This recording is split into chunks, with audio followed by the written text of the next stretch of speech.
Is it worth it getting a contract this month, this year? Yay or nay? You have your pros and cons trying to get a contract this year. And then you got to realize, is it worth it? It can be or is it couldn't be. So you have to calculate everything, or this contract is really worth it, or should I just go ahead and stay as my staff and job? In the midst of all of this and trying to figure out, is this contract is worth, or is it worth me getting a contract, or is me stability this? Then add up all the numbers, and you got to worry about your mindset and your stability and your frustration trying to get to point A to point B. And by the time you get there and you feel like you to be struggling on something, or in the back of your mind, is my mindset of me getting a staff, if I'm be able to have a staff job, stay here and then getting a contract?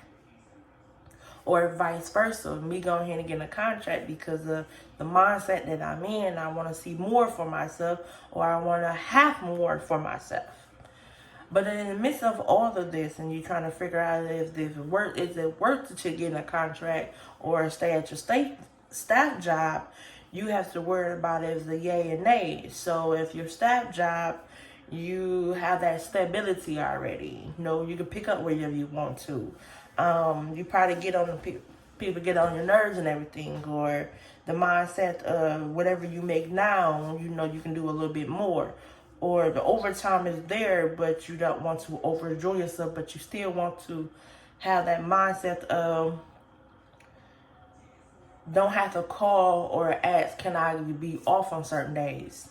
And the other hands on trying to get in a contract, you can have that contract when you want to, or you can pick up when you want to in that contract or outside of that contract. So you're only there for that facility for 13 weeks or 8 weeks or 4 weeks or 6 weeks, as in staffing, you here whatever time you want to. But in the midst of that, you're staffed, so you can quit whenever you want to. As a contract, you can, but you forfeiting your contract. Some contracts you will have to pay a fee, and some of them you can't get hired back. But in the midst of all this, when you get in this contract and it says you are getting $2,586.19, you gotta worry about, is it worth me go ahead and get that contract, or is should be okay to stay here, or am I making enough to stay where I'm at, or can I just add another income to get where I want to be?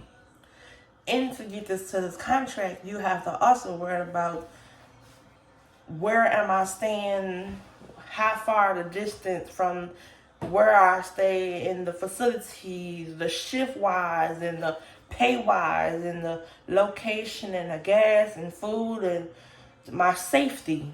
So all that comes in play when you do a contract.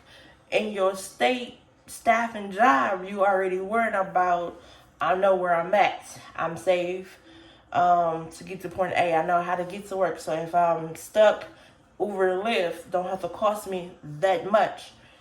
In a contract, whatever state you living in, whatever state you getting that contract in, you have to worry about or getting a rental or Uber, Lyft, or they have bus service there.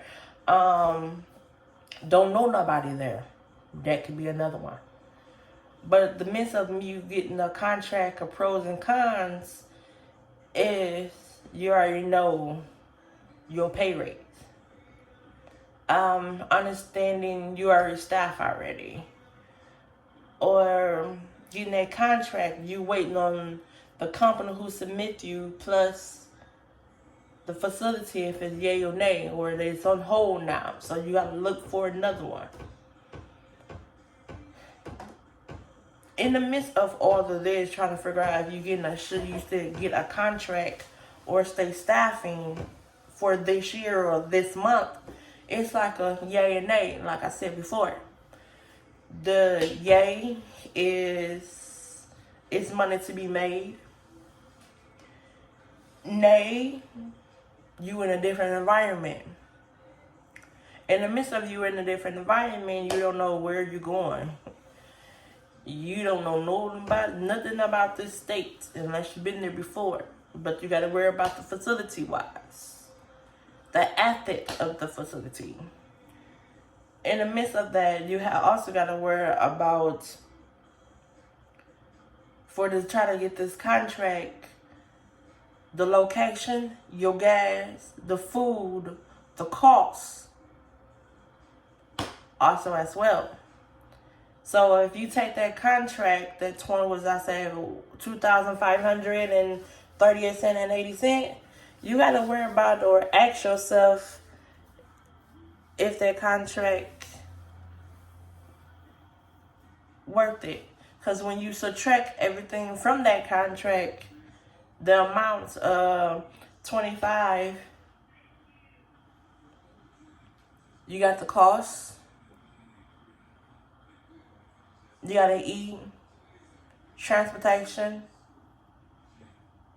you want to enjoy yourself out there. See, you're probably under, 11 maybe? It depends what state you are. So in your staffing job, you already know what the cost of living is. You know you can pick up. You know you can get to point A to point B if you're driving, plus gas, Uber and Lyft. So, in the midst of this, trying to get the contract, the pros and cons, is it worth it? Not really, because there's like a desperate need. Not really.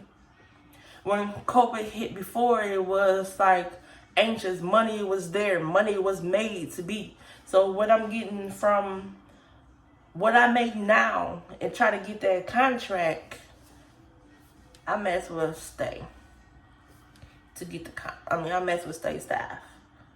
I may as well.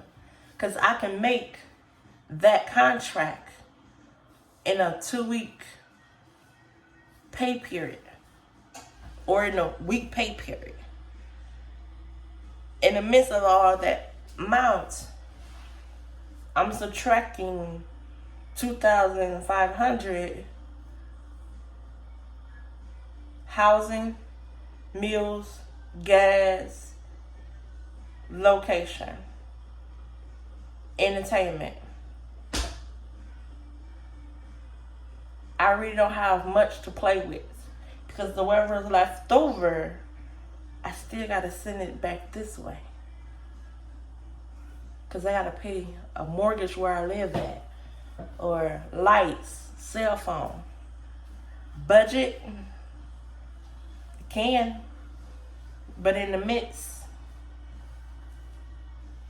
it's not really worth it because the money and the need it's there, but it's not really there, basically. So, in the midst, it's not really worth getting a contract at the moment. Because I can make that, wherever that amount was, by being staffing. Even though I'm going to get a headache where I'm at.